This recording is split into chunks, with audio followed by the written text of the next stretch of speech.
Hello, Ben Kingsley here from Empower Wealth, and I'm here with my fellow director Bryce Holdaway. We're going to run through 2014 and a property outlook for this marketplace. So what we're going to do is fly around across the states and let's talk about where the outlook looks. So let's go to Darwin. Let's start at the top. What do we think about Darwin, Bryce? I was actually in the Darwin market this year for the show for Location Australia, but I think that Darwin's had a pretty good run, and I think that it had a bit of the benefit of a bit of a rise, and I think that if anyone's looking to be in that market now, they might be 12 months late, 18 months late. So I think there might be other opportunities, despite the fact that there will be some opportunities in that market. I think there might be better opportunities in other states. I agree. Those who took the risk, who jumped in early, they're going to get the fruits of their labour. Well done to those people. That's probably the last 24 months we've seen those buying opportunities. But now there's still opportunities in that market. Let's make no mistake, we still see growth in the Darwin story, but I think there's better growth elsewhere. So let's move into the Brisbane market. What are your thoughts in Brisbane? So I think if you go to Brisbane, for me that's the watch list for 2014. Yep. And I think that unemployment is dropping in Brisbane. Affordability is really good given interest rates and the fact that the prices have been static for some time. So I think it's now got that opportunity again where people are starting to look to Brisbane and think, will I move interstate and get the lifestyle and the price point for the property? So unemployment dropping, there's some infrastructure projects that are starting to create some jobs, and the fact that I think that there's a real healthy outlook for Brisbane, I see it as the capital city to watch. Yeah, and I think the message for Brisbane is also that it's not going to happen everywhere. I think as we push wider, I think it's going to be an inner city story again. So I think that sort of 7 to 10 kilometres is where we're going to do our buying next year for our clients. Yeah, and as per our, we're very, very strong on established properties. We don't like to pay a premium or get in an area where it's potentially lose that scarcity factor. So looking for good opportunities around activity hubs, yep, where we can really let the heavy lifting be done by some of these pioneering projects, and we can come along for a bit of a ride. Yeah, and I think the other message is that we're also not going to necessarily focus on the established benchmark pricing in that area. We're going to probably, cherry pick those opportunities in that median to just below median range. Yeah, absolutely. So as you always say, the heavy lifting is done by the location. So we've got some pretty good science around our suburb selection, but when it comes to properties, we certainly will be staying away from pioneering prices and pioneering sort of properties. Yeah, so I think from Brisbane's point of view, I think we might buy up to 50 properties in the Brisbane market in the next 12 months. So we're pretty bullish on the Brisbane market. Sydney? Look, I think in my experience in doing the show, the Sydney market is not for the faint-hearted. You've lived there. So when it's in the conditions that it's in now and you're seeing price jumps from weekend to weekend, I think you'd want to be in the market and being very selective on what you want to buy. So my advice to people who are buying in Sydney, if you wouldn't buy the property when it's a equilibrium or falling market, don't buy it in a hot market just because everyone else is. So yep, asset selection, I think, given the run that it's had, is absolutely critical. Yeah, Sydney's one of those marketplaces for me where I look at it and I say, I'd buy in Sydney 365 days of the year, any time that I can buy, because it's such a big market. I mean, we're talking about a city that's in the top 100 cities in the world. With Melbourne, yeah. Yeah, with Melbourne as well. So they're two markets, Melbourne and Sydney for that matter, that I'd always say there are great opportunities. You've just got to do your homework and keep your eye in the field all the time. Don't get caught up in the frenzy. Correct. Yeah, so it's tough. For everyone we're trying to buy, we're missing. Our strike rate's going to be lower because there's obviously real competition. And when we're buying from an investor's point of view, we don't want to overcook our investors' returns. Like, we don't want to be paying 2015 prices for 2014 properties. So, we'll be frustrated in that market, not as much as obviously that we see the upside in the Brisbane market. So I think that's the message. We'll still keep looking there. We'll keep running the ruler over the opportunities in that market. And I suspect, there'll probably be 10 to 15, maybe 20 purchases in that market in the next 12 months.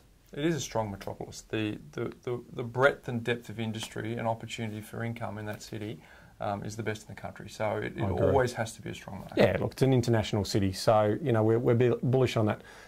Let's look at Canberra. What are you thinking about Canberra? We've obviously seen you know, a new government in play and a bit of, you know, they're talking about, you know, turning over a bit of the sort of government workers.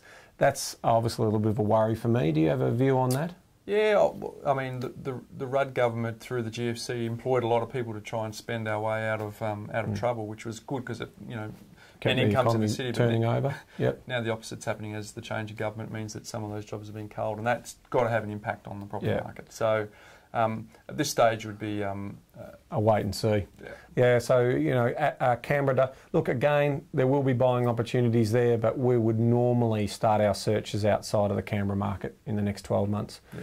Let's get down to Melbourne, our hometown, or where we are right now. Yeah, well, the second one, you know, second city in Australia that has 100 in the top 100 in terms of population. There's only 12 American cities that have a population greater than Melbourne or Sydney. So we on the world stage, they're big cities. So for that reason, they're always going to be major metropolises. And for anyone who's seriously considering building a long-term property portfolio, you've always got to consider Melbourne. But we've had a good run of late.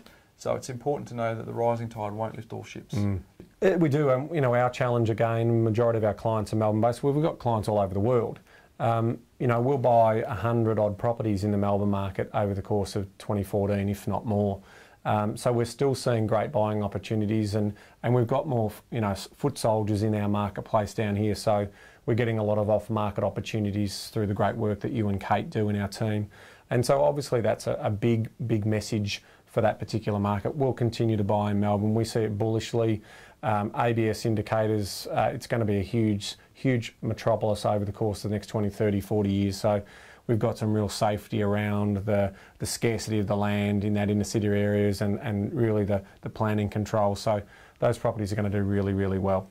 And we'd want to be careful of any sort of hysteria that happens in the media, because there's a few media stories coming out that Melbourne's off the boil. But on the ground, at at auctions, talking to agents, still missing out, aren't we? We are. Some as well. So it's important. Again, we go back to the fact that blanket statements about markets are irrelevant, because once you identify an investment grade suburb, the competition and the demand is still generally strong. So if you're specific about where you buy and the location does the heavy lifting, those blanket statements are largely irrelevant.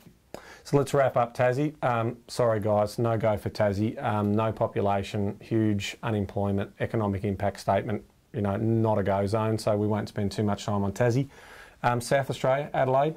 Yeah, I think they suffer from job insecurity over there. They've got 8% of the population, so they're starting from a low population base. And I think when you've got a situation where you have job insecurity like you do on the Gold Coast, or you do have in Tasmania, where they've got tourism, forestry, that job insecurity flows over into the property market. And I think Adelaide will experience that in 2014 as well. There's nothing to suggest that job insecurity is just going to go away.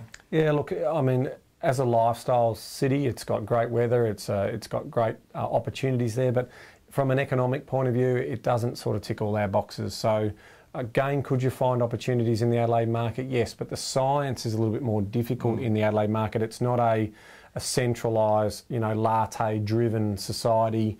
They don't struggle with real, you know, congestion and those types of things where people who are time poor will pay a premium to get into those other types of markets. So Adelaide's off the radar for us. Perth?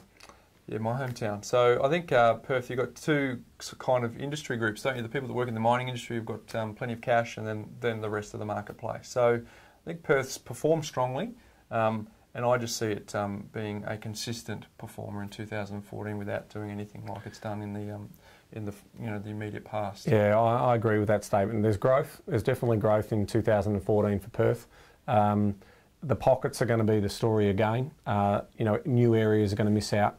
There's really a bit of a mini building boom going on there in new residential estates. We're hearing some land releases going really strongly, but I'm still a big believer in the lifestyle story. So, you know, the coastal communities are going to get my vote, and also, you know, the ones that have got a bit more affordability to them. So, you know, from a risk perspective, you're minimising that if we do see an overcooking in that particular market. Yeah, I think our message is always consistent, isn't it? We look at the state, then we look at the suburb, then we look at the streets within the suburb, and then we look at the property. So, I mean, with Perth, you're right, there's good lifestyle drivers over there, as well as the bonus of having sort of mining incomes on offer for some people. So I just see it as a steady performer this year, in 2014. Yeah, I agree. We've definitely seen the CapEx expenditure come off in the mining sector, so it's not going to have the heady heights that we saw, sort of 7-8 years ago in the mining boom where values just went through the roof. It's come off those lows, but we've obviously seen in the last 18 months there's definitely some life in that market. It's got some good lifestyle drivers, and we've got an interesting mix of the types of employees. So we've got a lot of strong blue-collar workers but on really good incomes, as opposed to the traditional white-collar workers which drive most of the income. So they're doing a lot to beautify their city. So it's on our watch list, but is it our number one? Probably just slightly off. So there's the state-by-state, city-by-city wrap as far as we see the marketplace. Bryce, any final comments? Yeah, look, I think there's plenty of reason to be optimistic about property in 2014, but I think it's important to say we don't have all property is going to be great in 2014 message. It's very select suburbs, and I think working out the difference between a property and what makes an investment-grade property is what's really going to separate the really good investors from the amateur investor in 2014. There's no doubt that because everyone's hot on property at the moment, there will be people who lose money in 2014 as they look over time. Their properties won't perform. We're obviously talking about finding outperforming properties, putting a science behind what you're doing, and that's our message for 2014. We're optimistic, but we're also cautious.